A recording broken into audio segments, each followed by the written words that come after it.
Arquette Show on Talk Radio 105.9 KNRS.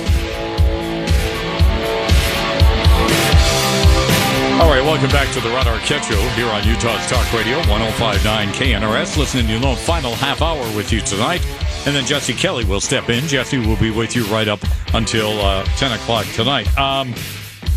Well, Joe Biden today, a lot of people were expecting Joe Biden to declare it a climate emergency, but it didn't turn out that way. He backed off on that a little bit, even though there is intense pressure from the Greenies, the progressive Greenies in the Democratic Party to do more. But today he did announce a set of executive actions that he's taking about climate change. He did that in Massachusetts today.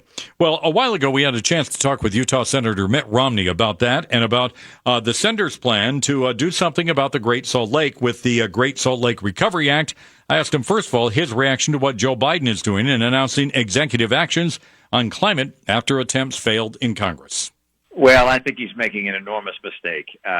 Look, I think the American people recognize that at least for the next decade or two, our energy is going to come from fossil fuel. It's going to come from natural gas, from oil, from coal, from nuclear. We'll use as much renewable as we can, but any effort to make it more difficult to provide the energy that we need is going to only raise prices. And raising prices of energy, whether it's gasoline at the pump, home heating oil for those that are in the Northeast that use that, or natural gas in our air conditioning systems or in our winter systems. Look, raising prices in the face of high inflation is a disaster, and the American people are hurting. And the president going out with a plan that basically makes it more expensive to have energy is a bad idea. I frankly think what he's trying to do is to see if he can't get a little more support from the base of his party, which is abandoning him left and right. And it's not going to work. Mitt, he didn't do this today, but apparently the White House is considering a climate emergency declaration.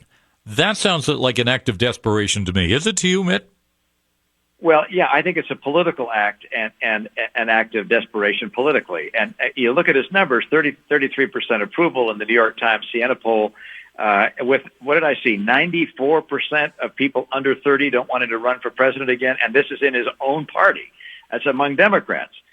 So he's trying to find some way to, if you will, reconnect with the base of his party, and it's hard for him to do that with doing something that at the same time encourages more inflation. I mean, the president needs to focus on inflation and stop worrying about the base of his party and his reelection and his nomination. He's got to get inflation in check, and establishing a climate emergency is not the answer to deal with inflation. Mitt, let's talk about your efforts now on the Great Salt Lake. You've introduced the Great Salt Lake Recovery Act. What is this all about, and what do you hope to achieve with this? Well, I'm hoping to collaborate not only at the federal level, but with the work that's being done by the state legislature and Speaker Brad Wilson to make sure that we're providing funding and getting the Army Corps of Engineers involved with evaluating what's happening at the Great Salt Lake, considering the options we have to save the Great Salt Lake, because, as you know, the national media has finally gotten a whiff of this as well, which is the continued shrinkage of the Great Salt Lake is not just a problem for shrimp brine and for other industrial applications. It is a problem for the breathable air all along the Wasatch Front and into Colorado and Wyoming. This is a national problem. We need to have a national evaluation, and that's what this bill intends to do, is to create that kind of study. What exactly, though, can we do, Mitt, other than having a real good snowfall over the next decade or so? I mean, what actually do you think we could do to try and restore or at least help the lake? Well, the kinds of things that are normally associated with getting, greater flow into a lake are one, seeing, okay, who takes water out of the feedstocks going into the lake, the rivers going into the lake, who takes the water out, which communities, is it residences, is it agriculture, is it industry, and then finding ways to reduce that usage, and either by metering or pricing or by the state buying certain water rights. These are the kinds of choices that we're going to have to evaluate. So one is conservation. conservation by individuals, businesses, agriculture. That's one way that we can get more flow into the lake. And then the question is, are there more extreme things that have any feasibility at all? And I don't know whether any of them are anything beyond laughable, but we got to evaluate them and see if there's something we can do besides conservation or in addition to conservation to make sure that we save the lake. Because look, if we have to do some extreme things, it's going to cost into the billions, and we got to be prepared to do whatever it takes. Mm-hmm.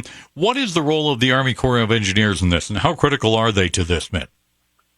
Well, obviously they have a lot of expertise in evaluating navigable waters, and bringing their expertise to bear, in my view, helps give credibility to the potential solutions that are developed, and credibility that will lead to the funding necessary or that may be necessary to encourage conservation or do some of the more extreme things that might be needed. So, you're not going to get the Congress of the United States to appropriate a lot of money to save the Great Salt Lake unless they believe that the study that's been done that tells them it's necessary is done by a credible entity, and that's what the Army Corps of Engineers is. Mitt, do you feel you have the support of Utah's congressional delegation on this?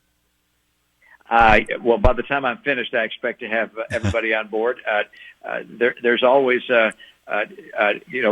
some hesitation on the part of some folks, but I expect we'll get our group. And Senator Merkley, who is a senator from Oregon, has a saline lake in his state as well.